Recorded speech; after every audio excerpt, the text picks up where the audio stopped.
욥은 대단히 의로운 사람이었고 정의로운 사람이었고 하나님 보시기에 아주 착한 사람이었습니다. 그래서 욥기의 시작은 이렇게 됩니다. 의롭고 흠이 없고 정직한 욥에 대해서 하나님이 마귀에게 욥에 대해서 이렇게 말합니다. 자, 욥기 1장 말씀 우리 같이 한번 1장 8절 말씀 다 같이 시작. 너는 내 종 욥을 잘 살펴보았느냐? 이 세상에서는 그 사람만큼 흠이 없고 정직한 사람, 그렇게 하나님을 경외하며 악을 멀리하는 사람은 없다. 하나님이 욥에게 이렇게 말합니다. 그러니까 하나님과 욥과의 대화 가운데 욥기가 시작됩니다. 그랬더니 마귀가 뭐라 그럽니까? 9절 말씀 다 같이 시작. 자, 하나님이 욥을 자랑했더니 마귀가 하나님 어찌 까닭 없이 하나님을 경외하겠습니까? 참 재밌죠. 하나님 다 믿는 이유가 까닭이 있으니까 믿죠. 까닭을 한번 제거해 봅시다. 그러면 하나님 믿나 안 믿나 한번 해봅시다. 하나님이 욥의 재산을 지켜주고 욥에게 축복해 주니까 욥이 하나님 믿지, 이 까닭을 한번 제거해 봅시다. 그게 욥기의 시작이에요. 그러니까 여러분, 우리의 신앙도 욥기 이야기는 우리의 신앙 이야기를 그대로 담고 있어요. 여러분, 까닭 한번 제거해 볼까요? 그럼 하나님 믿나? 이걸 마귀가 하나님께 제안하는 거예요. 그러니까 하나님이 동의하십니다. 그래, 한번 까닭 제거해봐. 욥이 믿나? 그랬더니 이제 날 4번에 거쳐서 욥에게 재앙이 닥쳐옵니다. 욥의 재산을 다 가져갑니다. 그렇죠? 욥의 자식들이 다 죽습니다. 그러니까 이게 하나님 너무하지 않냐 이런 말 하지 마시고, 욥기는 우리에게 들려주는 문학 작품이에요. 아주 유명한 문학 작품이에요. 신앙에 너무 중요한 신앙 이야기를 들려주는 거예요. 그 자식들 다 죽어요. 그리고 욥의 명예가 다 사라져요. 그리고 마지막에 욥의 몸에 건강까지 다 잃게 돼요. 까닭을 다 제거했어요. 그 욥이 하나님 앞에서 한탄할 수밖에 없는 삶의 자리에 서 있는 거예요. 그러니까 욥의 친구들이 욥을 찾아옵니다. 여기까지 우리 잘 아시죠? 자, 욥의 친구들은 분명히 좋은 사람들이었습니다. 그래서 욥의 친구들이 욥을 찾아와서 욥을 위로합니다. 근데 위로하러 왔던 친구들이 할 말을 잊어버려요. 더 이상 욥에게 할 말이 없어요. 그래서 친구들이 욥을 보자마자 성경에 보니까 큰 소리로 울 수밖에 없습니다. 그냥 울어요. 그리고 자기 옷을 찢습니다. 그리고 티끌을 하늘을 뿌리면서 자기가 그 티끌을 뒤집었어요. 이게 유대인들이 가장 슬퍼해하는 모습이에요. 더 이상 어떻게 위로할 수가 없어요. 욥의 친구들은 좋은 친구들이었어요. 그런데 이제 문제가 생기죠. 그 욥기 2장까지고 욥기 3장부터는 욥의 친구들이 욥을 위로하러 왔을 때는 아무 문제가 되지 않았어요.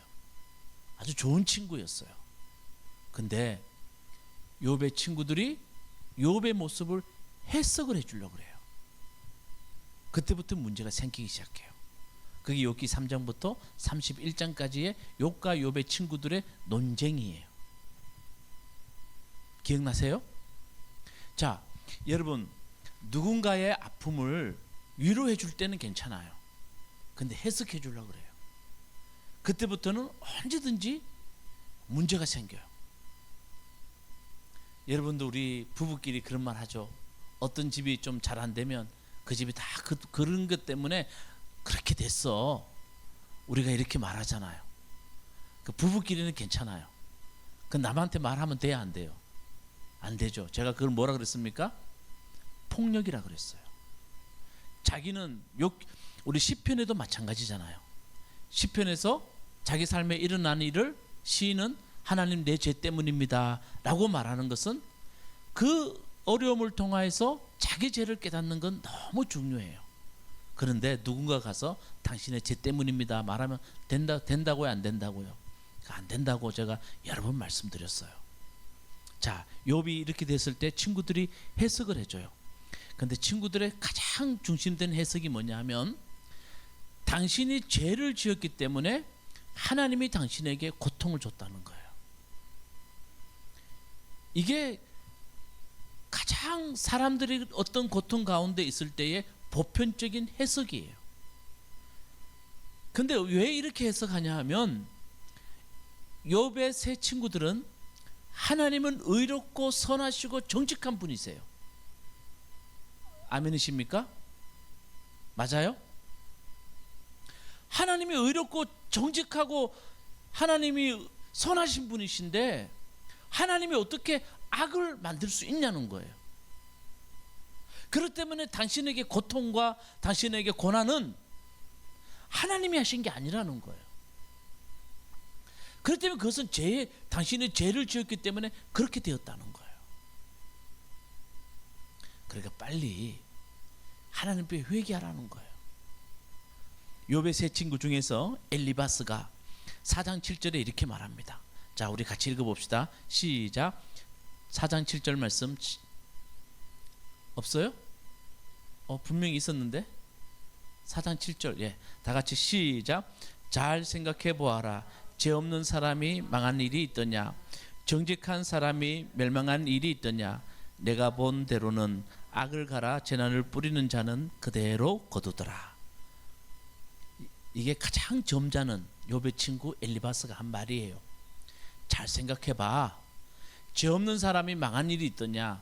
정직한 사람이 멸망한 일이 있더냐? 내가 본 대로는 악을 갈아 재난을 뿌리는 자는 그대로 거둔다.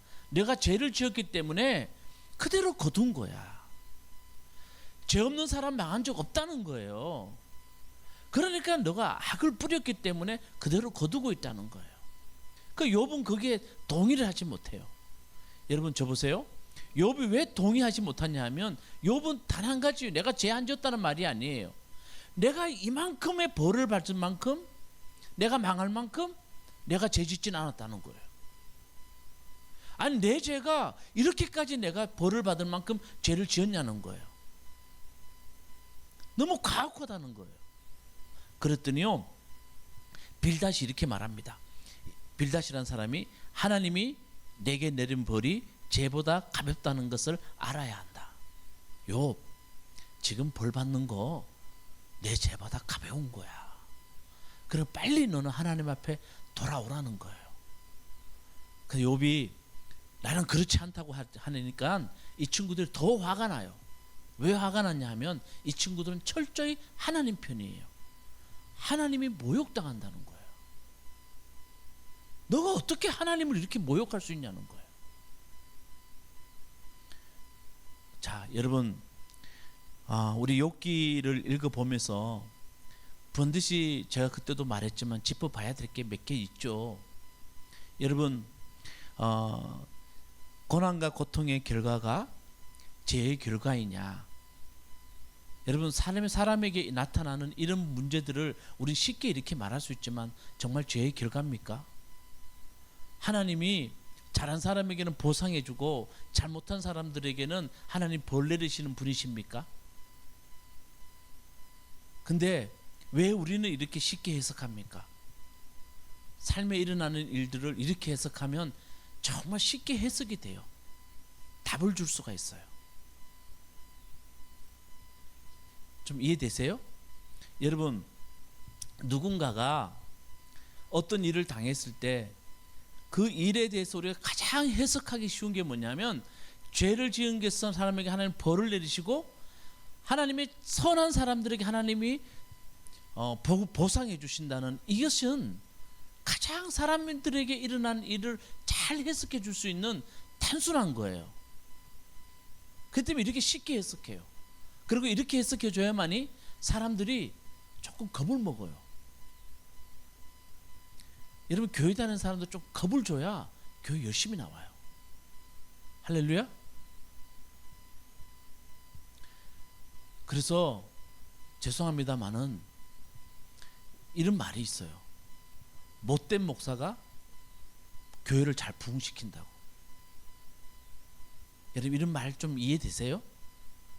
좀 겁을 팍팍 줘야 성도들이 교회도 열심히 나오고 헌금도 열심히 해요.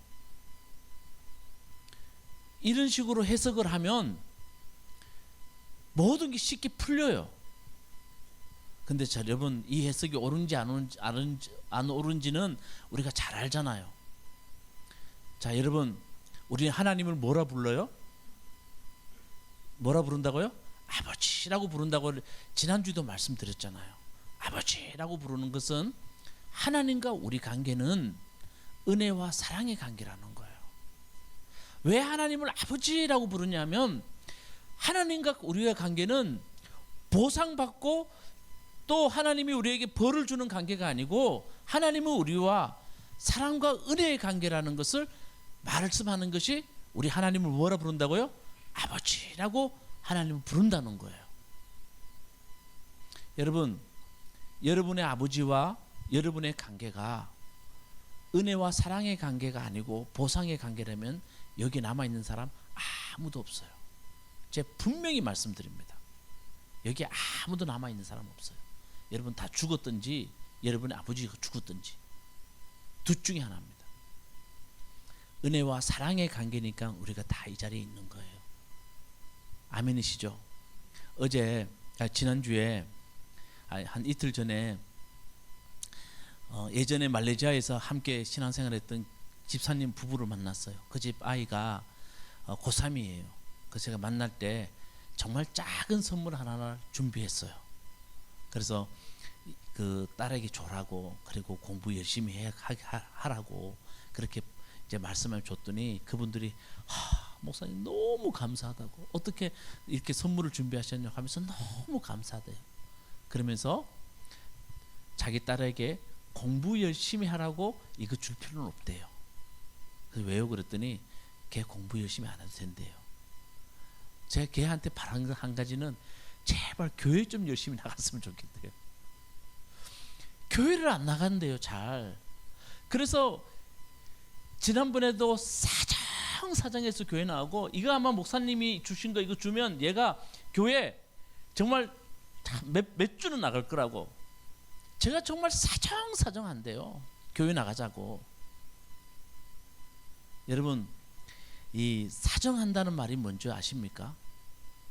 사전에 찾아보면요 간청하다는 말이에요. 정말 간청하는 거예요. 여러분 우리 부모님이 여러분들한테 보상해줘서 이 자리에 와 계십니까? 아니면 매일매일 여러분들한테 간청했습니까? 저는 보면요 제발 대학 좀 가줘라, 제발 학교 좀 가줘라, 날마다 우리에게 간청하지 않습니까? 사랑과 은혜의 관계라는 거예요. 동의되십니까? 그래야 여러분 우리 삶이 하나님과 사랑과 은혜의 관계가 돼야만이 하나님이 우리에게 주신 삶이 선물이 되는 거예요. 이해되십니까? 선물이 되는 거예요. 그렇죠? 여러분 하나님이 우리 삶의 모든 것이 보상이라고 생각한다면 우리 삶이 얼마나 살 의미가 없습니까? 그렇죠? 저는 그렇게 생각해요.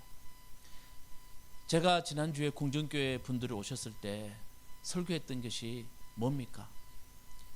코엘렛 전도자가 우리에게 말하는 가장 큰 지혜는 삶을 선물로 받아들이라는 거예요. 삶이 선물이라는 거예요. 그렇게 받아들이는 게 가장 지혜롭다는 거예요. 저는 청년들이 온다 그래서 그 청년들에게 가장 해주고 싶은 말이 그 말이었어요. 가장 지혜자가 어떤 사람들이냐? 삶을 남과 비교하지 않는 거예요. 나에게 주신 삶을 하나님 주신 가장 아름다운 선물로 받아들이는 게 지혜래요. 여러분, 여러분의 남편, 아내, 하나님이 나에게 주신 보상이라고 생각하면 여러분 어떻게 살 거예요? 내 죄를 져가지고 내가 이런 사람 남편 만났구나, 내가 잘못해가지고 이런 아내 만났구나 라고 생각하면 여러분 어떻게 사실 거예요? 성경이 이렇게 코엘렛 지혜자는요, 저는 그래서 전도서가 좋아요. 가장 큰 지혜는 절대로 남하고 비교하지 말래요. 여러분, 남하고 비교하는 순간부터 우리 인생은 망했어요. 왜 남하고 비교합니까? 지혜는요, 남하고 비교하지 않고요, 나에게 준 것을 하나님 주신 아름다운 선물로 감사로 받는 것만큼 큰 지혜는 없대요. 공부 잘해도 남하고 비교하는 순간부터 다 끝이에요. 아무리 돈 많이 벌어도 남하고 비교하는 순간부터, 그걸 내 삶의 선물로 받아들이지 않은 순간부터 모든 게 다 끝이래요. 지혜자는, 정말 똑똑한 사람은 절대 남하고 비교하지 않고 나에게 준 모든 것들을 선물로 받아들이는 사람이래요. 우리 옆에 사람한테 당신이 나의 선물입니다 하면 인사합시다. 시작. 여러분 좀 기쁨을 하세요. 자식도요. 그래서 자식도 남하고 비교하면요, 어떻게 삽니까 여러분? 우리 엄마 아버지 저를 자식으로 낳았는데 남하고 비교했으면요, 아마 까무러치고 돌아가셨을 거예요. 그런데 하나님이 주신 아름다운 선물을 받아들이는 거예요. 욥기가 우리에게 들려주는 것은 우리 삶이 보상이 아니라는 거예요. 아멘. 하나님이 그런 분은 아니라는 거예요. 그런데 욥의 친구들은 하나님을 자꾸 대변하려고 그래요. 이 사람들은 하나님 싫은 사람이 아니에요. 하나님 너무 좋아하는 사람들이에요. 그런데 하나님을 대변해 주려고 그래요. 그래서 삶을 해석해 주려고 그래요. 당신의 고난 가운데 있는 것은 하나님이 의롭고 정의롭고 선하신 분이신데, 하나님은 악을 행하시는 분이 아니시기 때문에 당신이 당하는 그 모든 것들은 죄의 결과라는 거예요. 그렇게 말해주는 거예요. 그 욥이 그걸 이해할 수가 없는 거예요. 여러분, 욥은 친구들과 막 그 오랜 대화 가운데 욥은 지쳐 있어요. 근데 드디어 오늘 38장에 가니, 자 1절 말씀, 자 우리 뒤에 PPT 하는 분이 잠깐 밖에 나가셨기 때문에 여러분 성경을 보시고, 자 1절 말씀 우리 같이 한번 읽어보도록 하겠습니다. 1절 말씀 시작. 그때에 주님께서 욥에게, 자 그때 주님께서 욥에게 폭풍이 몰아치는 가운데서 대답하셨다 라고 되어 있습니다. 이게 무슨 말이냐면, 욥에게 드디어 누가 나타났습니까? 하나님이 나타났어요. 그리고 하나님 말씀하세요. 자 2절 말씀 다 같이 시작.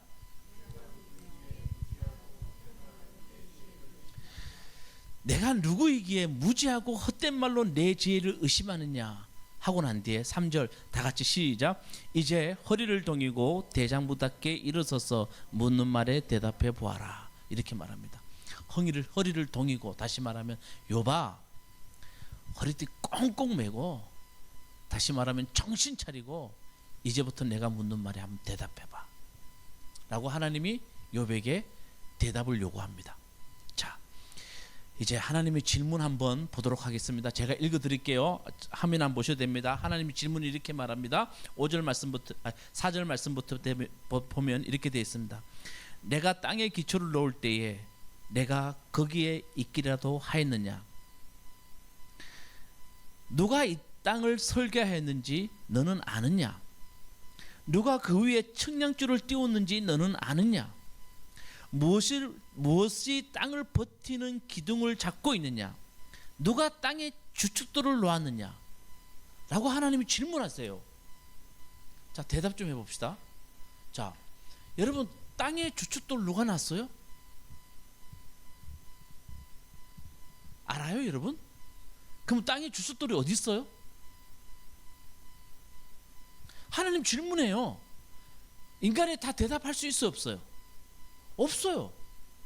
계속해서 하나님 욥에게 물어봐요. 욥아, 너 바다와 땅의 경계선을 하나님이 그어두셨는데, 여러분 바다 가보셨죠?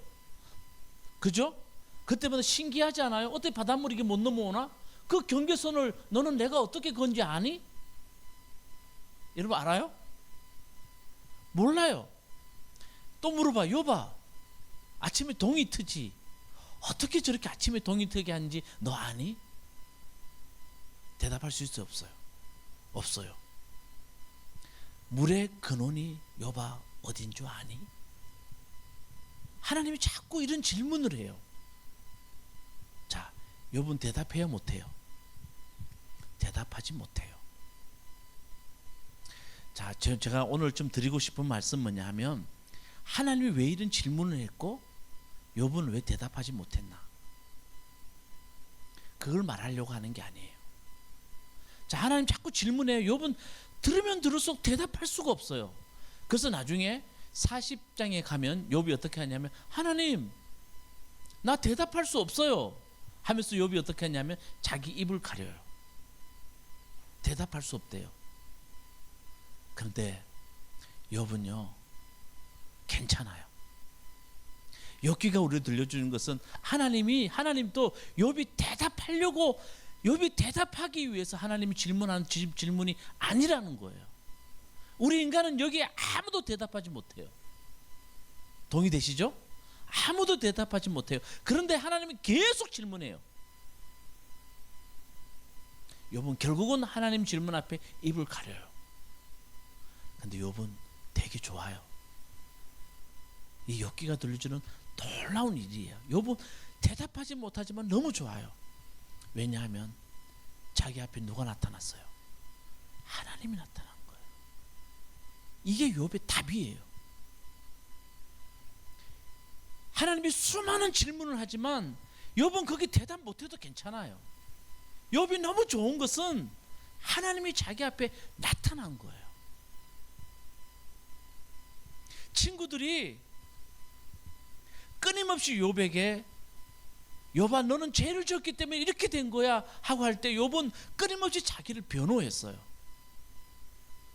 아니라고, 나는 이만큼 내가 모든 벌을 받을 만큼 죄를 짓지는 않았다고. 속 답답해 죽겠어요. 자꾸 하나님을 걸못대면서 친구들이 말을 해요. 욥은 너무 답답해요. 어느 순간에 누가 나타났어요? 하나님이 욥에게 딱 나타났어요. 좀 이런 말 하면 그렇지만 게임 끝이에요. 욥은 답을 찾았어요. 욥 자기 삶에 누가 계시다고요? 하나님. 답을 찾았어요. 어릴 때 저희 70년 80년도만 해도 제가 소설을 보고 읽더라도, 예전에 무슨 소설인지 모르지만 보면 우리 장인 어른도 마찬가지고요. 70년 80년 되면 우리 한국에 있는 남자분들이 돈 벌러 외국으로 많이 갔어요. 왜 다 처음 듣는 얘기처럼 봐요? 외국으로 많이 갔어요. 한 3, 4년 안 돌아와요. 돈 벌려고. 그러면 그 당시에 사람들이 어떤 이야기를 하냐 하면, 너희 아버지 도망갔다, 너희 아버지 바람 피웠다, 너희 아버지 너희 버렸다, 이런 말 많이 듣잖아요 옛날에. 근데 아니라고, 우리 아버지 그런 사람 아니라고 아무리 변명해도 사람들이 소문을 퍼주고 가요. 근데 모든 게임 끝이에요. 어디 누가 나타나면 돼요? 아버지가 턱 나타나면 끝이에요. 맞아요 아니에요? 아버지가 딱 나타나면 끝이에요. 욥은 지금 그 경험을 하고 있는 거예요. 근데 여러분 잘 들어보세요. 하나님은 왜 욥에게 욥이 대답할 수 없는 질문들을 계속 하고 있을까요? 욥은 대답할 수가 없어요. 인간의 언어, 인간이 빚어낼 수 있는 언어를 넘어서는 질문들을 하나님 계속하고 계세요. 근데 하나님 왜 이런 질문하고 계세요? 하나님도 알고 계세요. 욥이 대답하지 못한다는 거. 근데 질문하는 이유는 하나님 우리에게 말씀해 주고 싶은 게 계세요. 얘들아, 너희들 삶에 일어나는 일들 다 해석할 수 있니? 그걸 하나님이 우리에게 말씀해 주고 싶었던 거예요. 여러분, 우리 삶에 일어나는 일, 내 자신도 내게 이런 일이 왜 일어나는지 우리 몰라요. 근데 자꾸 우리는 해석해내려고 그러고 답을 찾아내려고 해요. 제가 오늘 욥기 읽으면서 제 스스로에게도 너무 은혜가 됐어요. 저는 되게 궁금했거든요. 예전에는 이것을 우리 강의할 때까지만 해도, 욥기 강의할 때까지만 해도 하나님이 질문하셨다 이 부분을 가지고 제가 다른 말 했어요. 근데 제가 다시 한번 생각해서 하나님 왜 이 질문을 하고 있을까? 근데 우리가 대답할 수 없는 말만 자꾸 물어보세요. 맞죠? 근데 여러분 마찬가지예요. 우리 삶에 많은 일들이 일어나요. 나는 왜 여기 있지? 나는 왜 누구의 아들로 태어나서 이렇게 내가 힘들게 살아가지? 예를 들면 나는 왜 이런 남편 만나고 이런 아내 만나서, 남들은 다른 아내 만나서 잘만 살고 다른 남편 만나서 잘만 사는데 나는 왜 이 사람 만나서 이렇게 살아가지? 내 자식은 왜 이렇지? 수많은 질문들이 우리에게 있어요, 없어요? 근데 여러분 대답할 수 있으세요? 정말 대답할 수 있으세요? 하나님은 대답할 수 없다는 걸 너무 잘 알아요. 근데 욥은 답을 알아요. 우리의 인생에 일어나는 많은 일들은 답을 할 수 없는 일들이 너무나 많지만 우리의 답은 단 한 가지면 된다는 거예요. 따라합시다. 아, 하나님, 이걸로 답이 되었으면 좋겠다. 이게 무슨 말이냐면 내 삶에 답은 찾아낼 수 없지만 하나님이 답이 되어서 우리 삶에 하나님이 계신다는 것만 해도 우리가 삶을 충분히 살아낼 수 있는 사람이 되었으면 좋겠다. 우리 삶에 하나님이 계시다는 것, 그분이 함께 하시다는 것, 그거 하나만으로 내 삶에 답이 되었으면 좋겠다. 저는 사람들이 그렇게 말을 해요. 목사님 이거 궁금해요. 이거 궁금해요. 왜 성경에 이런 게 있어요? 여러분 다 대답할 수 없어요. 어떻게 다 대답합니까? 사람들은 자꾸 뭔가를 답을 알고 내가 이 원인을 알아야 내가 믿겠다고 말하는데, 여러분 내 삶의 이야기도 내가 지금 해석하지 못하고 나에게 일어난 일도 나는 지금 모르겠는데 어떻게 우리가 다 답을 줍니까? 하나님이 욥에게 가르쳐주는 이 질문은 바로 여기에 있는 거예요. 제가 말씀을 묵상하면서 너무 은혜가 됐어요. 근데 하나님이 욥에게 말씀하신 것처럼, 욥아, 내가 나타난 것만 해도 너의 삶에 답이 되겠니? 욥은 하나님 나타난 것만 해가지고 욥은 답이 됐대요. 그게 욥기가 우리 들려주는 놀라운 이야기예요. 그러니까 여러분, 우리 삶에 자꾸 질문은 됩니다. 나는 왜 이럴까? 나는 왜 이런 삶을 살아갈까? 정말 도무지 해석이 되지 않고 그 질문 앞에 너무 화가 날 때도 있어요.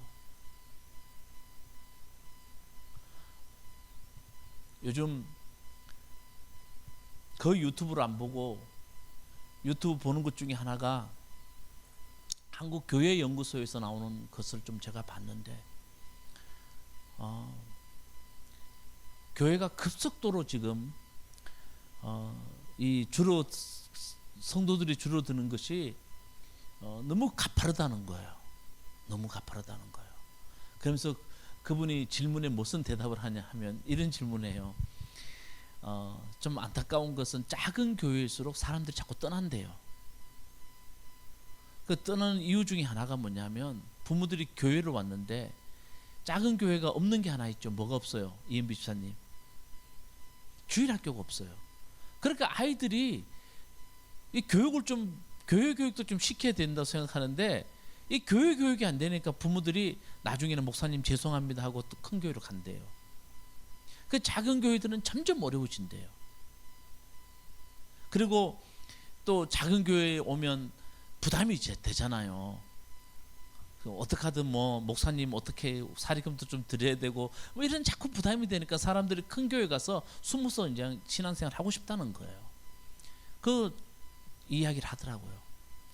그래서 제가 그 말을 가만히 누워서 들으면서 이런 생각했어요. 하나님, 나는 왜? 난 질문이 나에게 있을까요, 없을까요? 근데 그 질문이 제게 막 다가오는 거예요.